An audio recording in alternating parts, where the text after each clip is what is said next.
Direzzjoni u motivazzjoni. Il-messaġġ tal-Speaker Anġlu Farrugia fid-diskors li jfakkar il-Festa Nazzjonali tas-7 Ġunju. Qal li l-pajjiż jinsab ftit jiem biss wara elezzjoni ġenerali u esprima tama li d-diskors tiegħu illum aktar minn qatt qabel ikun ta' direzzjoni u motivazzjoni għal dawk li fi ftit jiem oħra se jkunu qed jieħdu l-ġurament bħala membri tal-Kamra tad-Deputati.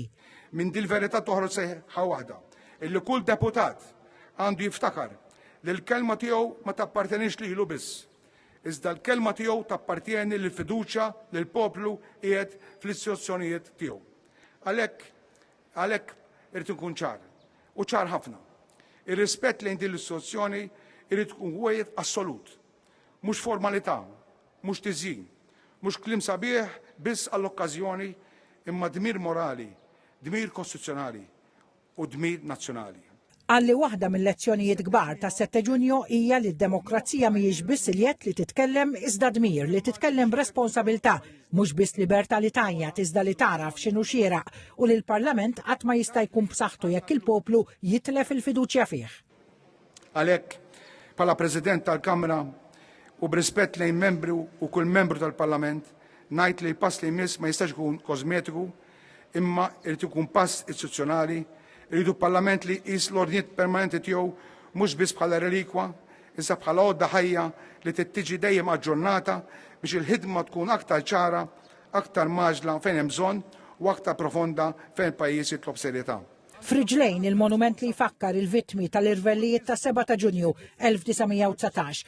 Dr. Farrugia għal li 7 Ġunju kien il-moment li fih il-ġuħ, l-aks, l-umiljazzjoni u l-inġustizzja ma baqgħux biss pis fuq il-familji Maltin iżda f'daqqa waħda saru għajta waħda l-ġustizzja, id-dinjità u r-rispett. L-Speaker Farrugia għal li 7 Ġunju għandu jibqa' jfakkarna li d-dinjità tal-bniedem m'għandix prezz, li l-vuċi tal-poplu m'għandix titwarrab u li l-ogħla istituzzjoni tal-pajjiż għandha tibqa' dejjem id-dar tas-serjetà, maturità u tal-ġid komuni.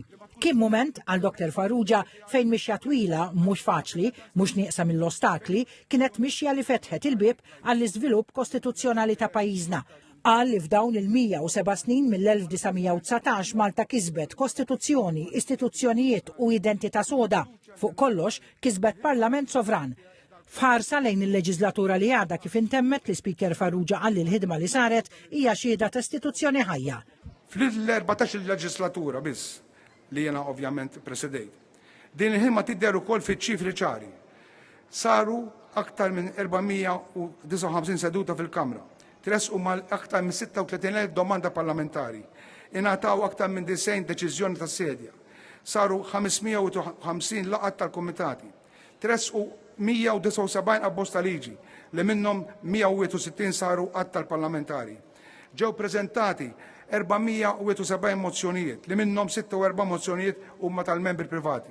Indirizza wkoll kif għandu jkun parlament li jixraq Repubblika matura fejn ma jkunx hemm assentejiżmu bla ġustifikazzjoni, kumitati li ma jingħatawx il-ħajja u fejn il-ħeffa tal-midja tieħu post il-pis tal-argument. Għal dawn għal Dr. Farrugia r-risposta hija le. Mingħajr ma jitlef id-dinjità tiegħu, l-Speaker Farrugia għal il-Parlament irid jitkellem bil-lingwa tal-ġenerazzjonijiet il-ġodda. Il-Parlament tal-ġejjieni għandu jkun miftuħ iżda mhux vulgari, modern iżda mhux superfiċjali, ripiniż u dejjem dinjituż. Tem jgħid li 7 Ġunju m'għandux biss jibqa' tifkira nazzjonali iżda wkoll mera morali, mera li fiha nħarsu lejn min konna, lejn min sirna u lejn min qatt irridu nkunu.